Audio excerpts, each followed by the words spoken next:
Entrance में चल रहे हैं अर्किड फोर्ट के। ये एंट्रेंस है इसका।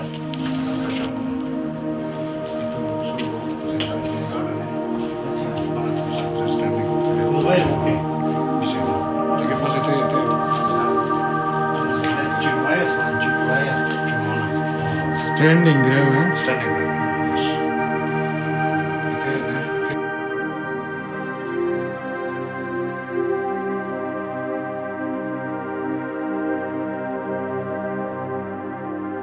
सबसे रिलेटेड क्या हो सकता है, इस पत्थर पे क्या करते हैं। आपने हिंदू इंडियन मूवीज तो देखी होंगी, ड्रामे देखे होंगे, आपने देखा उसके ऊपर पत्थर के ऊपर कुछ करते हो शिवलिंग क्या करते हैं उसके ऊपर, काले पत्थर के ऊपर।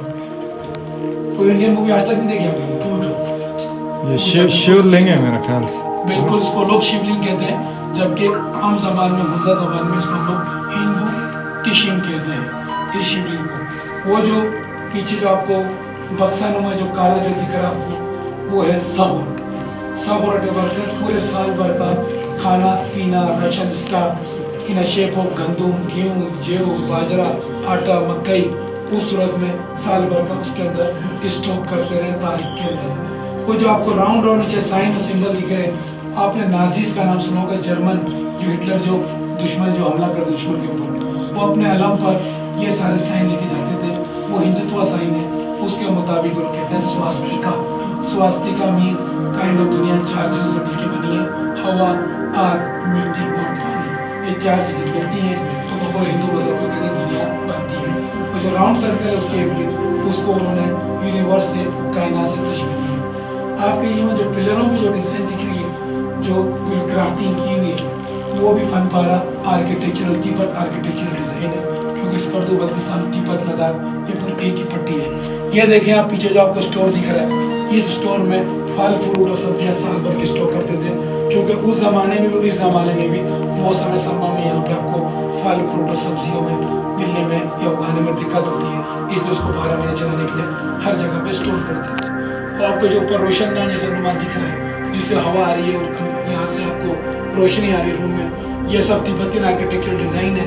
आपको हुंजा में आज भी जो पुराने घर है, पूरे हुंजा में थ्रू आउट हुंजा आपको इस तरह का सेटअप मिलेगा। वुड का सेंटर में सेटअप दिया होगा, वुड की थप्पियाँ जिगजैग में बनी होगी, और जो ऊपर से सेटअप दिया होगा सिगम बोलते हैं, जहाँ से रोशनी आती है। क्योंकि हम जिस जगह पर मौजूद हैं, यहाँ पे 3 माउंटेनियस रेंजेस मिलती है। एक काराकोरम, ये संस्कृत वर्ड तीनों, इसका मतलब काले पहाड़, दूसरा हिंदुकश, तीसरा हिमालय। हिमालय से बिगड़ बढ़ के हिमालय हो गया, लेकिन उसका रियल वर्ड था हिमालय। जबकि वुड की जब जिगजैग पट्टियाँ लगती है, थप्पियाँ लकड़ियों की, जब अर्थक्वेक आता है तो बड़े सियाने भूल गए कि जब आपका सेंटर स्ट्रॉन्ग होगा तो डिसलोकेट नहीं होने देगा, पूरे घर को जकड़ के रखता है, तो हिलने देगा। 8.5 रेक्टर स्केल तक ये ज़लज़ला बर्दाश्त करने की साख रखता है अर्थ को। 1100 साल से पुरानी तारीख है, कितने हजार बार ज़लज़ले आएंगे अब से अंदाजा लगा सकते। साल में 4 से 8 छोटे दरमियाने या बड़े लेवल के ज़लज़ले यहाँ पे आते हैं, 4 से 7 स्केल तक, लेकिन ये 8.5 तक रेक्टर स्केल तक बर्दाश्त कर सकता है ज़लज़ला। अब मैं आपको ऊपर कुछ रूल दिखाऊंगा, जहाँ पे किंग कैदियों के साथ क्या क्या सलूक करते। 2-4 दिन के बाद पूछते थे उनको, जनाब तुम्हारा फैसला किया। अमूमन तो कहते थे अलामान खुदा की पनाह। उस सूरत में भी डायरेक्ट माफ़ी नहीं मिलती थी, उनको किंग के कहने पे किसी वजीर के घर पे कुछ अरसा काम करना पड़ता था, तो उनकी 100% आज़ादी या रिहाई मिलती थी। अगर वो कहता था जनाब मैं सख्त जानूँ, 4 दिन तो छोड़ा, 4 साल में रखोगे तो कुछ नहीं होगा, तो उस पर बगैर टाइम वेस्ट किए बगैर उसके हाथ पैर लकड़ियों के मदद जो बांधे होते थे, वो खोल के उनका किंग का वजीर किंग के कहने को ऊपर ले आता था। आपको जगह दिखाऊंगा इंशाल्लाह थोड़ी देर बाद। टॉप से दरिया होता ज़्यादा नहीं है, 300-350 मीटर है, 1000 फीट है, नीचे फेंक देते थे 1000 फीट की बुलंदी से। आज तक कोई बचा नहीं कि 8 साल जो भी नीचे गया कभी बच के ऊपर आए नहीं, जिंदा बचा नहीं। दूसरा, वजीर, एलिट क्लास या मिनिस्टर क्लास, उनके लिए माफ़ी की गुंजाइश नहीं। वो कहता था मिनिस्टर बिगड़ गया पूरी आवाम तबाह, मिनिस्टरों को सीधा सीधा ले जाके ऊपर से नीचे दरिया हुंजा में।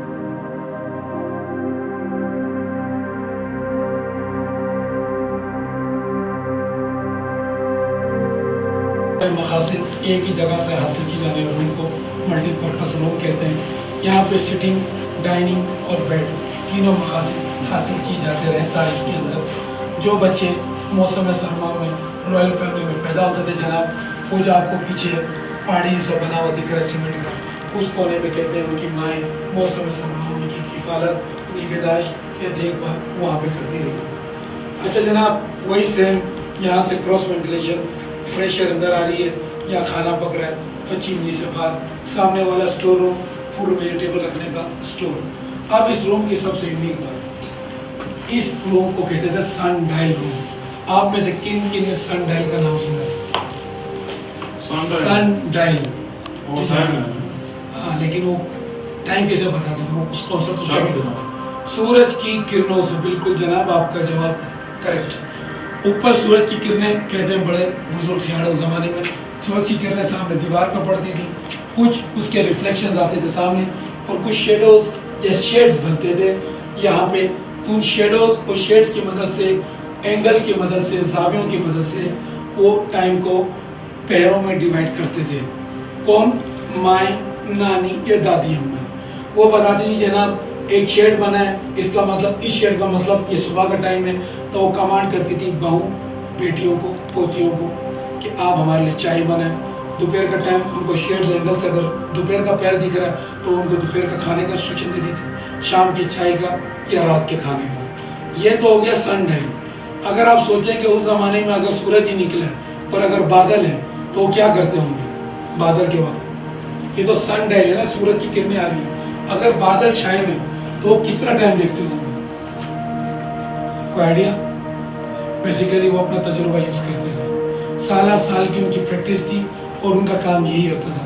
लेकिन शाज़ और नादिर बीच में कभी कभार ऐसा भी मौका आता था जब क्लाउड छाते थे और मौसम साफ नहीं होता था, उस सूरत में वो तखमीना या एस्टिमेशन दिमाग एक्सपीरियंस को यूज करते थे।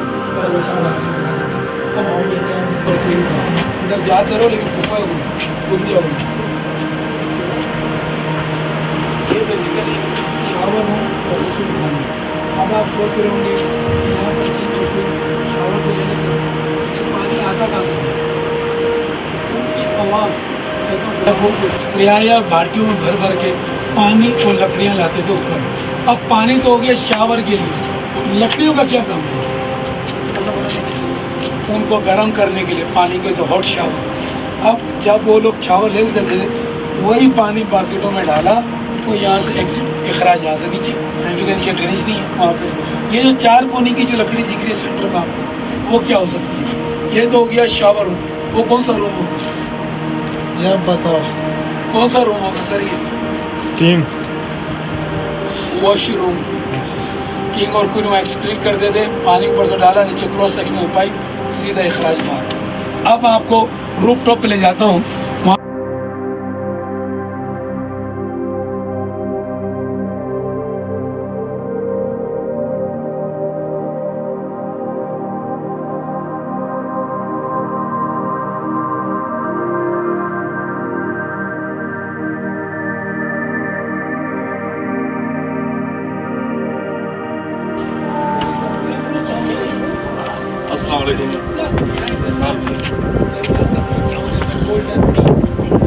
Doesn't mean that the gold comes from that mountain, but after more of light, it shines like gold. That's what is known as a golden peak.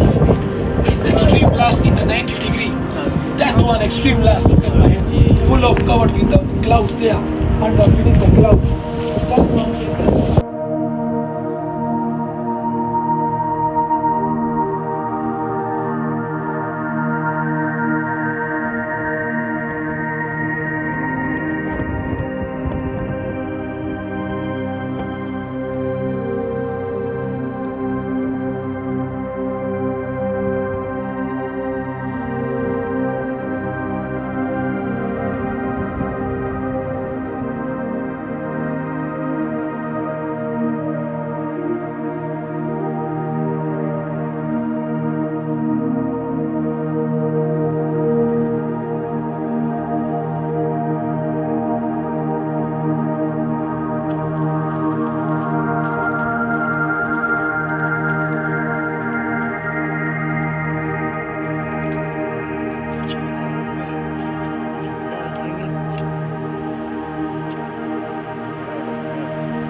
ये कौन सी जगह है रमीज भाई? यहाँ पे से बादशाह बैठा करते थे, जैसे कि मैं बादशाह हूँ। जैसे ये बैठे हूँ। एग्जैक्टली ये मैं ऐसे ये बैठे हुए हैं। और नीचे मरका लगा होता था, वहाँ पे ढोल ढमक के वो फिर वगैरह हुआ करता था। म्यूजिशियंस वहाँ पे ढोल बजाते थे और लोकल्स अपने ट्रेडिशनल तरीके से फिर नाचते थे। वहाँ से ऊपर की तरफ मीर की तरफ सबसे पहले झुक के सलाम करें। वो नाचने से पहले जो किया नाचने जाता है पहले रमज़ान में। से बिल्कुल एग्जैक्टली। फिर यहाँ से मैं अमर देता था। कैसे कैसे आप बताएं? पेश किया जाए। कौन सी जगह है वो जगह? और नीचे तपक वो है ना, मंच वो है, मंच नाचने का।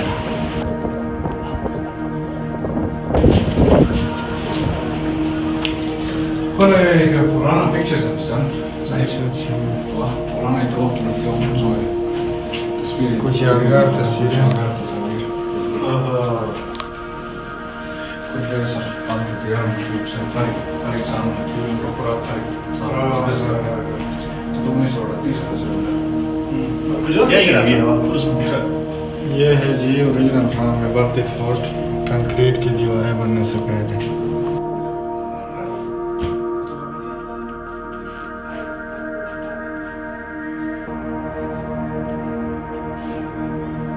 The blood rather to cast the wood.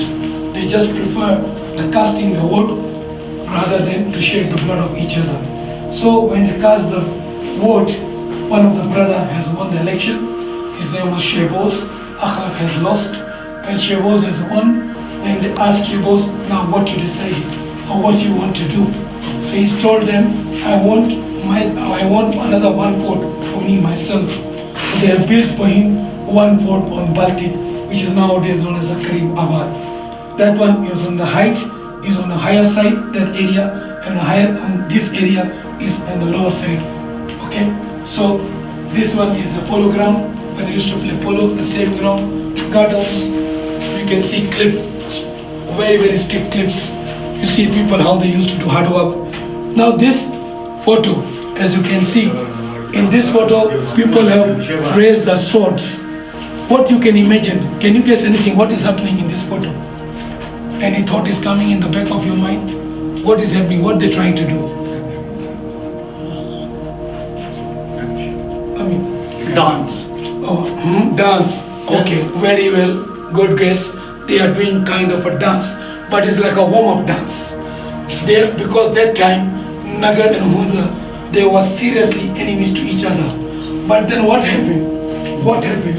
One of our king got married to the daughter or queen of the Nagarveli. Enemy, the daughter of the enemy, like Nagarveli. Okay. Nagarveli, queen of the Nagarveli, got married to the king of Hunza Valley. Then all the enmities turned or hate turned into friendship and love. Listen there.